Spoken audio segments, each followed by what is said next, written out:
Healthy eating should not be boring.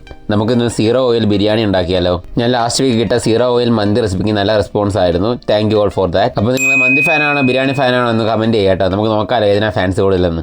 Biryani ഉണ്ടാക്കുന്ന പാത്രത്തിൽ ആവശ്യത്തിന് ചിക്കൻ എടുക്കുക. അതിൻ്റെ കൂടെ ഉള്ളി, തക്കാളി, ginger garlic paste, whole spices എന്നിവ ആഡ് ചെയ്യുക. ഞാൻ വേറെ പാത്രത്തിൽ മഞ്ഞൾപ്പൊടി, മുളക് പൊടി, പിന്നെ ഗരം മസാല എന്നിവ ഒന്ന് ഡ്രൈ റോസ്റ്റ് ചെയ്യുന്നുണ്ട്. എന്നിട്ട് ഈ ഡ്രൈ റോസ്റ്റ് ചെയ്ത മസാലയും കൂടെ ആഡ് ചെയ്ത് നന്നായി മിക്സ് ചെയ്യുക. എന്നിട്ട് അടച്ച് വെച്ച് 10 to 15 മിനിറ്റ്സ് കുക്ക് ചെയ്യുക. ഇടയ്ക്കിടയ്ക്ക് നിങ്ങൾ തുറന്ന് ഇളക്കി കൊടുക്കുകയും വേണം. ഈ ടൈമിൽ ബിരിയാണിക്കുള്ള ഫ്രൈഡ് ഓണിയൻ ഉണ്ടാക്കാനായിട്ട് കുറച്ച് തിൻലി സ്ലൈസ്ഡ് ഓണിയനിൽ കുറച്ച് ഉപ്പ് ചേർത്ത് നന്നായി മിക്സ് ചെയ്ത് എയർ ഫ്രയറിൽ 160 ഡിഗ്രി സെൽഷ്യസിൽ 10 മിനിറ്റ്സ് കുക്ക് ചെയ്യാം. ഇടയ്ക്കിടയ്ക്ക് ഒന്ന് ഇളക്കി കൊടുക്കാൻ മറക്കരുത്. അത്രേ ഉള്ളൂ, നമ്മുടെ ഫ്രൈഡ് ഓണിയൻ റെഡിയായി.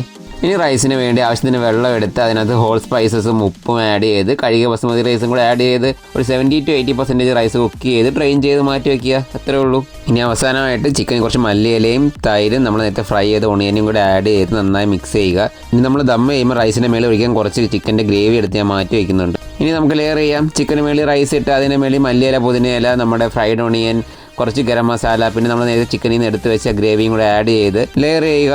ഇനി നമുക്കിത് അടച്ച് വെച്ച് 20 to 30 മിനിറ്റ്സ് ദം ചെയ്യാം. ഇത്രയേ ഉള്ളൂ, നമ്മുടെ നോ ഓയിൽ ചിക്കൻ ബിരിയാണി റെഡിയായി. ഞാൻ എപ്പോഴും പറയുന്ന പോലെ ഇത്രയും ബിരിയാണി ഒരുമിച്ച് കഴിക്കുന്നത് ഒരിക്കലും ഹെൽത്തി അല്ല. നിങ്ങൾ ഇതിൻ്റെ പോർഷൻ കൺട്രോൾ ചെയ്യുക. ഞാനിതിപ്പോൾ 4 പോർഷനാക്കി 4 മീലായിട്ടാണ് കഴിക്കാൻ പോകുന്നത്.